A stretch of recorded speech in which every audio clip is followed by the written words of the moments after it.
अर्हन्तो भगवन्त इन्द्रमहिता सिद्धाश्च सिद्धे स्थिता आचार्या जिनशासनोन्नतिकरा पूजा उपाध्यायका श्री सिद्धांत सुपाठका मुनिवरा रत्नत्रयाराधका पंचैते परमेष्ठिनः प्रतिदिनं कुर्वन्तु वो मङ्गलं कुर्वन्तु नो मङ्गलम् अज्ञानतिमिरान्धानां ज्ञानाञ्जनशलाकया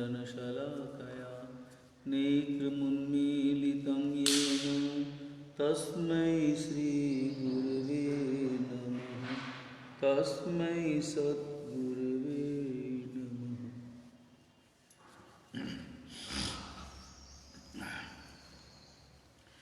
तत्वार्थ सूत्र के दूसरे अध्याय की विवेचना में जीव के संबंध में विचारणा चल रही है। जीव के दो प्रकार, संसारी और मुक्त। संसारी जीवों के दो भेद, समनस्क और अमनस्क। संसारी जीवों के दूसरी पद्धति से दो भेद, त्रस और स्थावर। पृथ्वीकाय, अपकाय और वनस्पतिकाय ये स्थावर के भेद। तेऊकाय, बहुकाय, बेंद्री, तेंद्री, चौरिंद्री और पंचेंद्री ये त्रस के भेद। कल हमने बताया था कि तेऊकाय और बहुकाय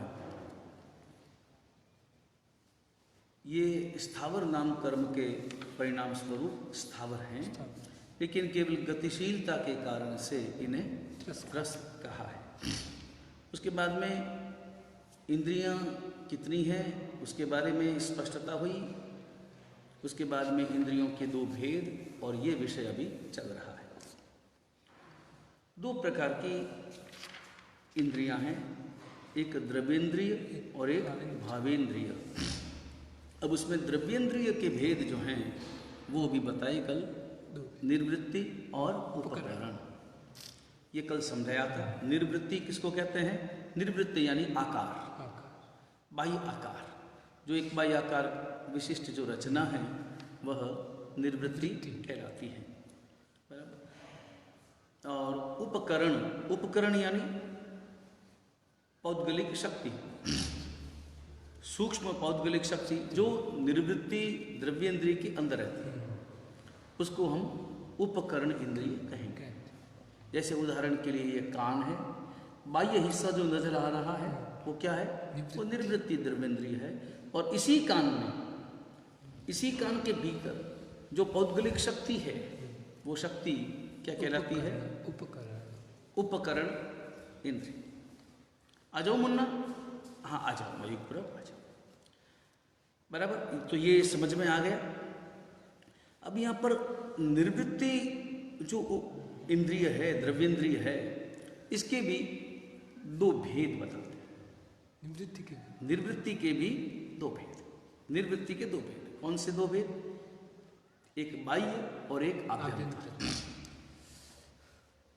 तो निर्वृत्ति के दो भेद हो गए, बाह्य और आभ्यंतर। एक भेद उपकरण द्रव्येंद्रिय हो गया। इसका मतलब द्रव्येंद्रिय के तीन भेद हो गए। प्रारंभ में दो, निर्वृत्ति और उपकरण। निवृत्ति के दो भेद, एक बाह्य और एक आभ्यंतर। बाह्य शब्द का, बाह्य निवृत्ति का अर्थ क्या है? जो इंद्रिय का आकार है वो बाह्य, बाहर में जो दिखाई देती वो क्या है? बाह्य। और इसी प्रकार बाह्य निर्वृत्ति द्रव्येंद्रिय के अंदर जो इंद्रिय का आकार है, देखो आकार दो प्रकार के, एक बाहर एक भीतर। तो जो बाहर का आकार है वो बाह्य निर्वृत्ति द्रव्येंद्रिय, और जो भीतर का आकार है वो आभ्यंतर निर्वृत्ति द्रव्येंद्रिय, बराबर। ये तो स्पष्ट हो गया। अब यहाँ पर उसके बाद में अपन भावेंद्रिय की विचारणा करते हैं। भावेंद्रिय की व्याख्या करते हुए शास्त्रकार भगवंत फरमाते हैं, लब्ध्युपयोगो भावेंद्रियम। भावेंद्रिय के दो भेद, एक लब्धि और एक उपयोग। लब्धि का अर्थ होता है उसके पास में जो लाभ है, जो है, वो लब्धि, और उसका उपयोग यानी उसका उपयोग करना, वो उपयोग। उपयोग शब्द का तो अर्थ यही है, स्पष्ट है। अपने पास में कोई भी वस्तु हो, उसका उपयोग जब हम करते हैं, वो उपयोग कहलाता है। तो कुल मिलाकर के ये जो भेद यहाँ पर बताए गए कि द्रव्येंद्रिय के भेद और भावेंद्रिय के भेद, अब इसको बहुत अच्छी तरह से समझना हो तो एक तलवार का उदाहरण दिया जाता है।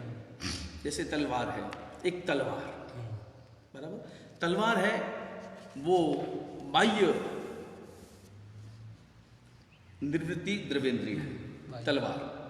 तलवार की जो धार है, तलवार है वो क्या है? बाह्य निर्वृत्ति द्रव्येंद्रिय।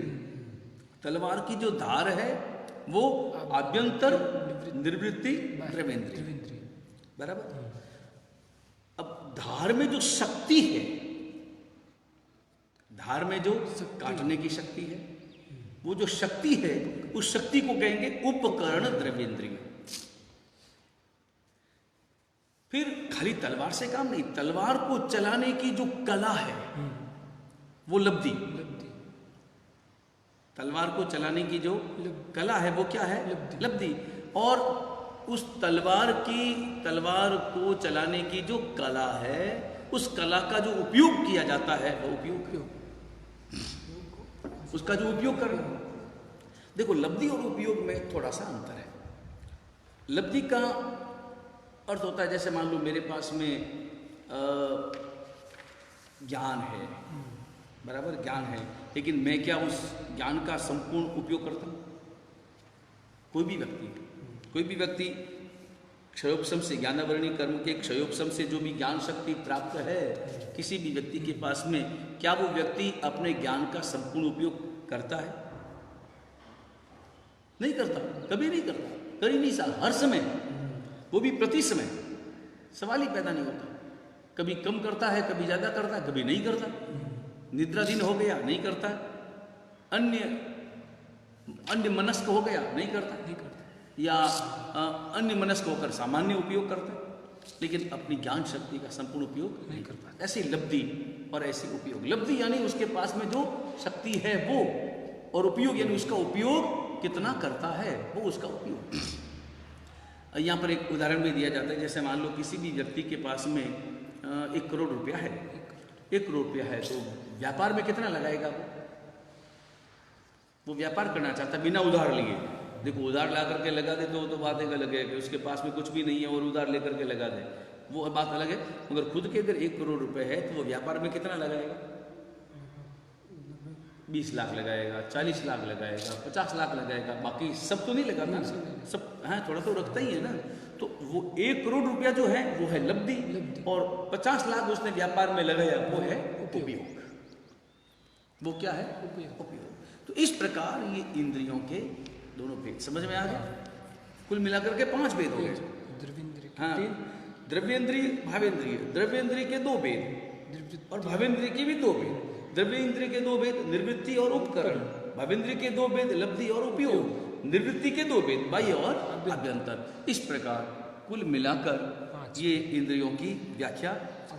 अब ये जो उपयोग बताया, उपयोग होता किसमें है? इंद्रियों का उपयोग किसमें होता है? ये एक प्रश्न हुआ।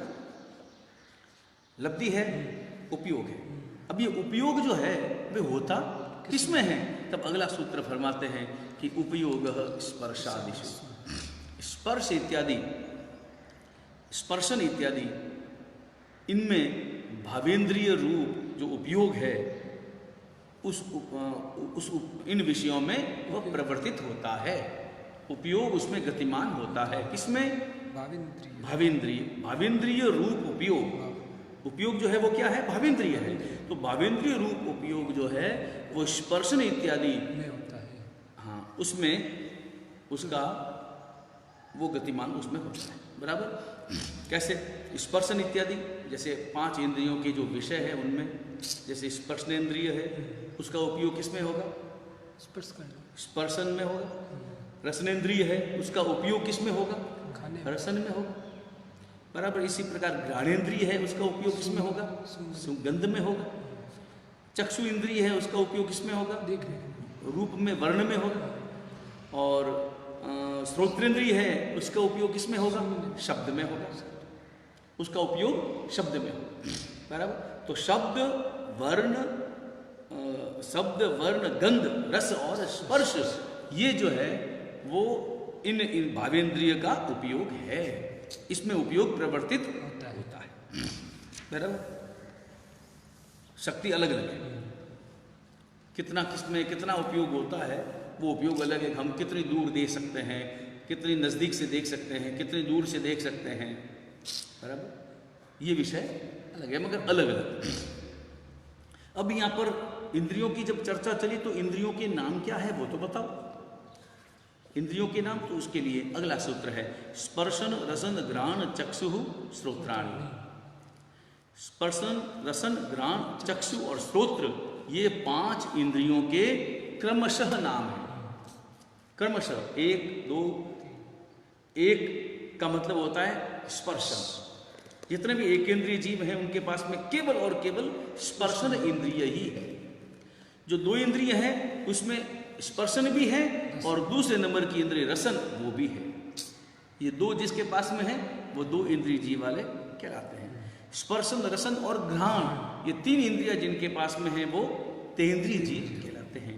स्पर्शन रसन घ्राण और चक्षु, ये 4 इंद्रियां जिनके पास में है वो चौरिंद्रिय जीव कहलाते हैं।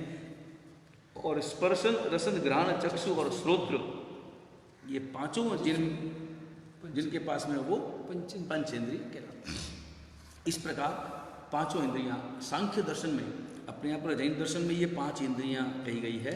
सांख्य दर्शन में 10 इंद्रियों का वर्णन है। हाँ, क्यों 5 ज्ञानेंद्रियां और 5 कर्मेंद्रियां। हाँ, कर्मेंद्रिय, घ्राणेंद्रिय और 5 क्या नाम ज्ञानेंद्रिय और 5 कर्मेंद्रिय। इस प्रकार अलग अलग वर्णन आता है, जिसमें उसमें वाक पाणी पाद अपान इत्यादि इस प्रकार से अलग अलग 5 कर्मेंद्रियों का वर्णन होता है। अपने यहाँ पर ज्ञानेंद्रियों का ही वर्णन है, क्योंकि वो तो एक कार्य है, वो एक कार्य है। यहाँ पर जिस इंद्रिय शब्द का अर्थ होता है जिससे जाना जाए, जो जिससे जाना जाए। इंद्र यानी आत्मा, इंद्र शब्द का अर्थ क्या है? आत्मा। तो आत्मा जिनके माध्यम से जानती है वो इंद्रियां कहलाती हैं।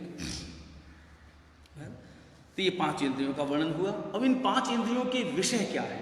5 इंद्रियों के विषय क्या है तो अगले सूत्र में बताते हैं।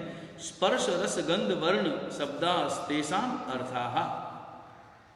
स्पर्श रस गंध वर्ण और शब्द, ये 5 विषय हैं जो भी बताए। 5 इंद्रियों के यही 5 विषय हैं क्रमशः। स्पर्शन का विषय है स्पर्श, रसन का स्पर्श विषय है रस, घ्राण का विषय है गंध, चक्षु का विषय है वर्ण और श्रोत्र का विषय है शब्द। बराबर, ये इनके विषय हैं। अर्था यानी ये इनके विषय हैं। यानी स्पर्शन इंद्रिय में स्पर्श इत्यादि के अनुभव की शक्ति है। रसनेन्द्रिय में रसन के संबंध में जानने की शक्ति है।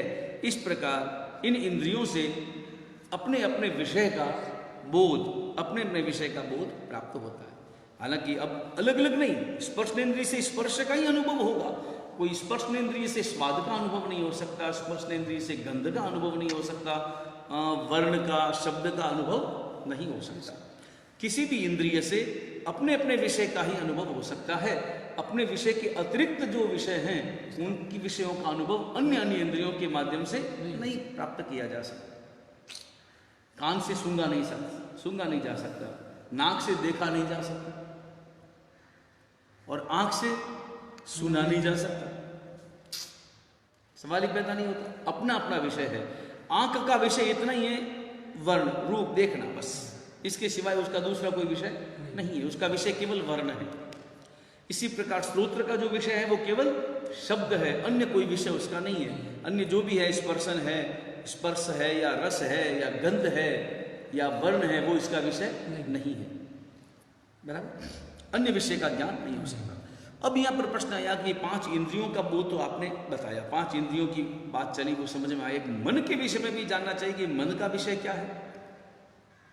मन का विषय क्या है? इंद्रियों का विषय समझ में आ गया कि स्पर्शनेन्द्रिय का विषय स्पर्श है इत्यादि समझ में आ गया। अब मन का विषय क्या है? तो उसके लिए अगला सूत्र फरमाते हैं, श्रुतम अनिंद्रियस्य, श्रुतम श्रुतमनिंद्रियस्य, श्रुतम अनिंद्रियस्य। अनिंद्रिय, अनिंद्रिय यानी जो इंद्रिय से अतिरिक्त है वो क्या है? वो मन। उसका विषय क्या है? तो उसका विषय है श्रुत। उसका विषय क्या है? श्रुत। अब यहां पर जो है ना, श्रुत भी अपने हिसाब से दो प्रकार का समझना चाहिए, एक द्रव्य श्रुत और एक भाव श्रुत। अब हम जो भी बोध प्राप्त करते हैं उसका क्रम क्या है? जो भी बोध प्राप्त करते हैं, उदाहरण के लिए हमने कोई शब्द सुना, कोई भी शब्द सुना, तो शब्द सुनते ही या शब्द पढ़ते ही उसी समय उस शब्द का मति ज्ञान होता है। क्या होगा? उस शब्द का मति ज्ञान होगा। और उसके मति ज्ञान होते ही उसके बाद में उस शब्द से, उस शब्द का जो अर्थ है, उस शब्द का जो वाच्य है, जो भी घटपट इत्यादि पदार्थ, जो भी उस पदार्थ का उसका जो वाच्य था, उसका ज्ञान उसके बाद में होगा। पहले क्या होगा? पहले मति ज्ञान होगा और उसके बाद में उसका अच्छी तरह से ज्ञान होगा। तो वो जो ज्ञान है, वो ज्ञान क्या कहलाता है? वो श्रुत ज्ञान, वो श्रुत ज्ञान कहलाएगा। यानी शब्द से जो वाच्य घटादि पदार्थ का जो ज्ञान है वो श्रुत ज्ञान कहलाएगा। बराबर?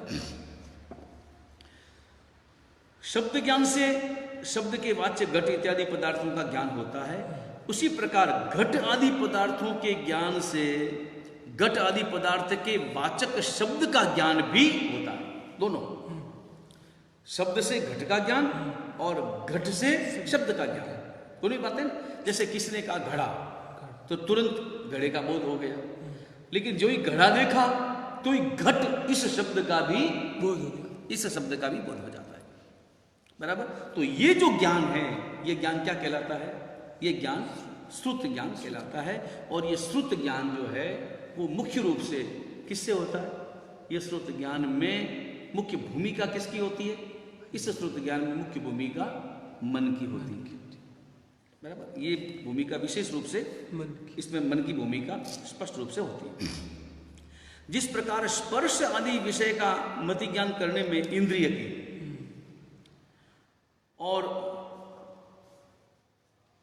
मन और इंद्रिय इन दोनों की जरूरत होती है, मन और इंद्रिय इन दोनों की आवश्यकता होती है, उसी प्रकार श्रुत ज्ञान करने में, श्रुत ज्ञान में मुख्य रूप से इंद्रिय की अपेक्षा नहीं है।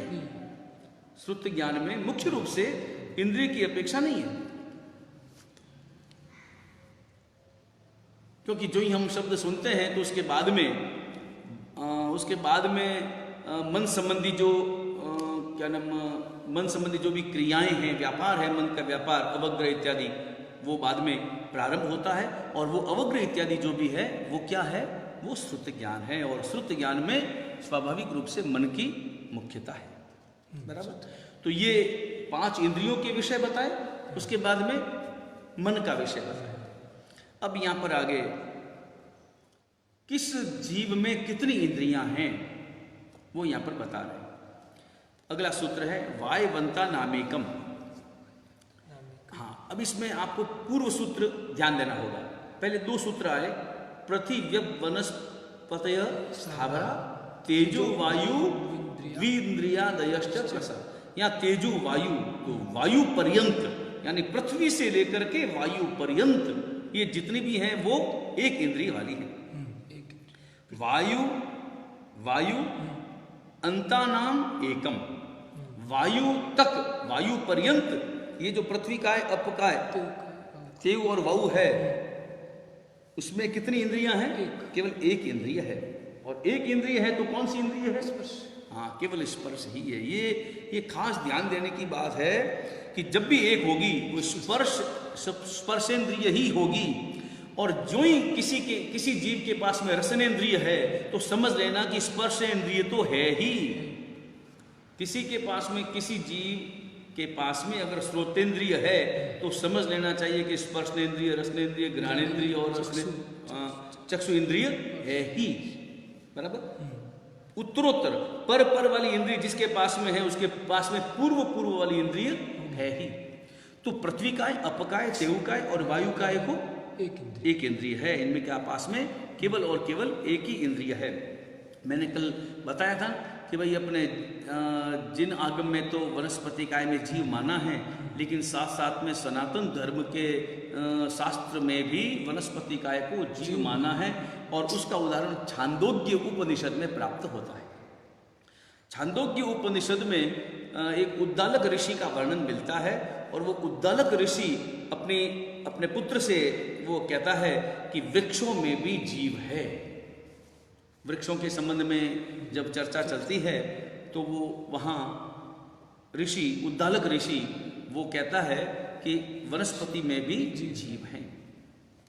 तो एक इंद्रिय की बात समझ में आ गई, बराबर। अब ये बहुत सरल सूत्र है, इसलिए थोड़ा आगे बढ़ जाते हैं। अगला सूत्र है, अभी एक इंद्रिय की बात तो समझ में आ गई, लेकिन अभी बेंद्रिय किसे कहना, तेंद्रिय किसे कहना, चौरिंद्रिय किसे कहना, पंचेंद्रिय किसे कहना, ये तो स्पष्ट हो गया कि भी दो इंद्रियां जिनके पास में है वो दो इंद्रिय वाले, तीन वाले तेंद्रिय, ये तो समझ में आ जाता। मगर एक उदाहरण से हमें थोड़ा समझाइए, ताकि उदाहरण से समझेंगे तो जल्दी हमको समझ में आएगा। तो उदाहरण से समझाइए। तो यहाँ पर उदाहरण पूर्वक एक एक इंद्रिय, दो इंद्रिय वाले का एक उदाहरण, ऐसे एक एक उदाहरण देते हुए अगला सूत्र फरमाते हैं। कृमि पिपीलिका भ्रमर मनुष्यादि नाम एकैक वृद्धानि। कृमि ये दो इंद्रिय का उदाहरण है, बराबर। कृमि जो पैदा होते हैं वो कृमि है, शंख है, और जो भी लट वगैरह है, कृमि यानी लट वगैरह जो भी है, हाँ, वो सब क्या है, वो बेंद्रिय है।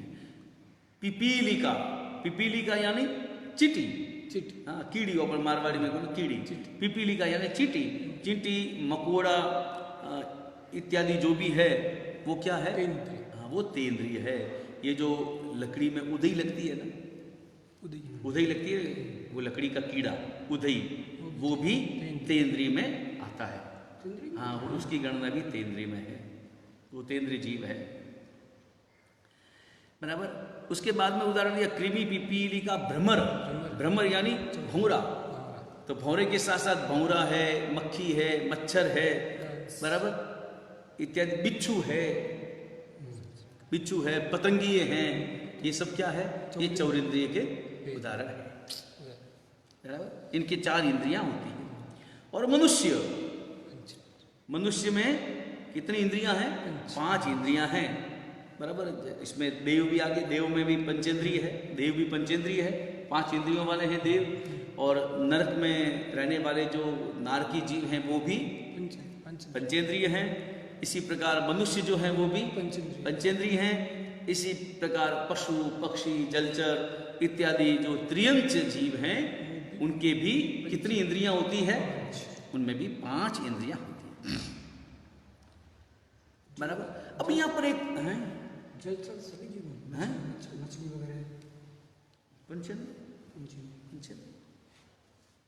वो सब पंचेंद्रिय, बराबर। अब यहाँ पर एक प्रश्न हो सकता है कि यहाँ पर जो अपने एक इंद्रिय की बात कही, एक इंद्रिय हो, दो इंद्रिय हो, वो द्रव्येंद्रिय की अपेक्षा से है कि भावेंद्रिय की अपेक्षा से,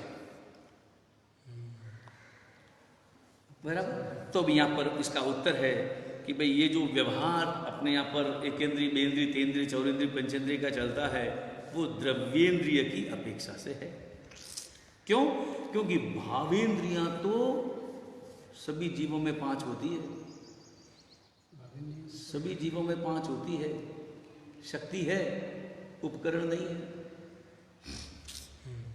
उपकरण नहीं है तो उसके बिना उसका कोई उपयोग नहीं, हो ही नहीं सकता। खाली शक्ति किस काम की? हर जीव में ज्ञान है कि नहीं? एक इंद्रिय जीव है, उसमें भी केवल ज्ञान की क्षमता है कि नहीं? क्षमता है, लेकिन उसको किसी भी प्रकार की कोई अनुकूलता प्राप्त नहीं है। तो भावेंद्रिय की अपेक्षा हर एक प्राणी में कितनी होती है?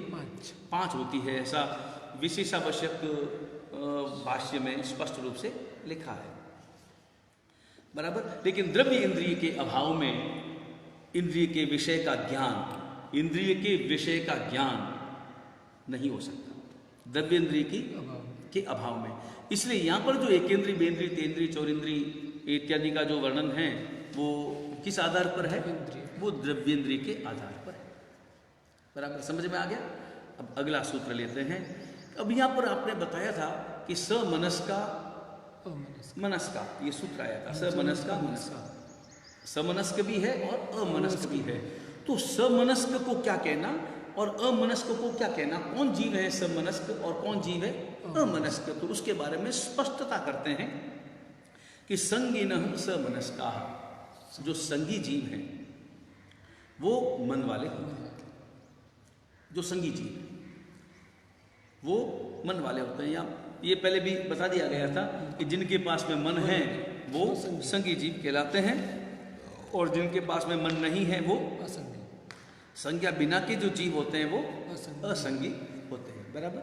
संज्ञा के विषय में मैंने 3 प्रकार की संज्ञा बताई थी, वो ध्यान में होगी। हेतुवादोपदेशी की और दीर्घकाली की और दृष्टिवादोपदेशी की। बराबर। अतीत, वर्तमान और भविष्य के संबंध में विचार करने की जो संज्ञा है वो कौन सी, वो दीर्घकाली की संज्ञा। और जो केवल अपने वर्तमान का ही वो हेतुवादोपदेशी की। और वीतराग परमात्मा की आज्ञा को समझकर उसके बाद में जो भी उनको बोध जो होता है और जो अपना निर्णय करने का विचार रखते हैं वो क्या है, दृष्टिवादोपदेशी की। तो ये जो 2 प्रकार की जो संज्ञा है, दीर्घकाली की और हेतुवादोपदेशी की, वो सांसारिक है, वो संसार संबंधी है। लेकिन दृष्टिवादोपदेशी की ये जो विचारणा है वो मोक्ष का निमित्त, मोक्ष का कारण है, क्योंकि सम्यक्ति जीवों को ये दृष्टिवादोपदेशी की संज्ञा होती है।